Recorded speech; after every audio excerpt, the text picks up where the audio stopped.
Star Wars The Rise of Skywalker is now just 145 days away from its official release by director J.J. Abrams that is all set and ready to end the sequel trilogy and the Skywalker saga itself. This is Mike Zero. Make sure to subscribe if you're new to the channel for future Star Wars content. Now, what's really exciting about Episode 9 is that we do know that this film is going to utilize a lot of prequel trilogy and original trilogy connections to really encourage and of course evolve some of the many characters like Rey and Kylo Ren in Episode 9, and exactly how they are going to grow as characters from start to finish of this movie. Now, these past couple of weeks or so, we've been learning a whole lot more about this film, and when it all comes down to one of the concept art descriptions, this is where things begin to get very exciting for Episode 9. Now, specifically, what's really intriguing about all of this is that a description of Kylo Ren and his Knights of Ren traveling to an abandoned Imperial base, where it's said to hold one of Palpatine's vaults. It's described that eventually Kylo makes his way into the vault, where he discovers a hollow projector that eventually displays a hologram of Darth Maul. It's described that the hologram of Darth Maul reveals a vital piece of information to Kylo Ren about the location called the Beyond. Now, it's said that Maul's hologram explains that the Beyond was what started the ability of flow walking that allows one to see and interact with elements of the past, where it's also described by Maul that the Wills would often travel to the Beyond, since they are the creators of this location, where they are said to be the ones who created a power far stronger than the dark side and the light side itself, and that this power is said to be godlike in the universe.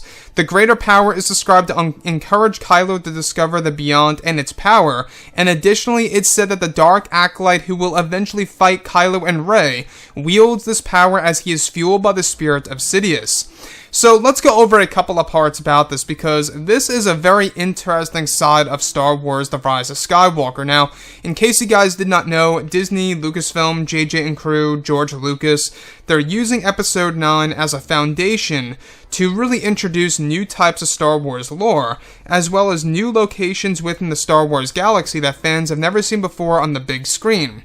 And what I love so much about this is that it really does expand the Star Wars universe and exactly where we will be going after the events of Episode 9. So in this particular scenario, we have a sequence in which Kylo Ren travels to the abandoned Imperial base that is said to hold the actual vault of Darth Sidious, and once he goes in there, he discovers a hollow projector that once belonged to Darth Maul. Now, this message was actually said to be directed toward Palpatine sometime before the events of The Phantom Menace. And within this message, Darth Maul unveils that within the Beyond holds the origins of the dark side and, of course, the light side, as well as the entire galaxy. But it's not just that. What's really interesting is that Darth Maul's hologram reveals indirectly to Kylo Ren that this hologram reveals a vital piece of information about everything related to the Force, and that the Wills were the ones who created a power far stronger than the dark side and the light side itself, and that this power is said to be godlike, and that some Force-sensitive individuals were able to wield this power, under, of course, the supervision of the Wills themselves. Now, in case you guys have no idea what the Wills really are, the Wills are essentially godlike beings that were created by George Lucas back in the 1970s and 80s. And ever since then, we never really got any more details on those characters and exactly, where they were located, what they were really going to do in the Star Wars franchise. We do know that George Lucas and his original idea for the sequel trilogy was all going to be focused on the Wills and a different level of the Star Wars universe. So the other thing about this that really stands out to me a lot is that the Beyond is what started the ability of flow walking. Now, in case you guys have no idea what flow walking is, it allows one Force-sensitive individual to use the concept of time travel and to experience elements of the past.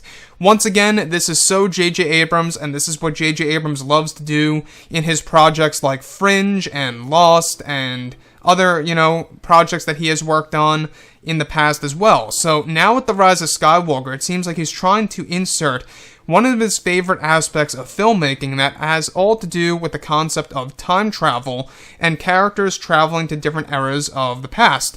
Now, what's really exciting about this, part in Episode 9 is that Kylo Ren discovers the hologram of Darth Maul. We've been talking about this for a number of weeks now, where this hologram is said to be around the same exact size of Darth Maul's from Solo: A Star Wars Story, which is very interesting because this is yet again another way for JJ, George, and Chris to really attach this film to the prequel trilogy era and to really use it as a way to benefit Kylo Ren and to make him evolve as a character in Star Wars Episode 9. Personally, I really like where we are going in this movie and how it's going to answer a lot of these age-old questions about the Force and the universe and the galaxy and the Wills themselves, you know, pretty much getting a nice reference in this film and getting a lot of answers to some burning questions about ancient Star Wars lore. Anyways, guys, drop a comment below. Let me know what you think about all of this in the comments. And if you guys did enjoy the content for today, do make sure to drop a thumbs up on this video to support the channel. I thank you all so very much for the kind support, and I'll catch you guys next time.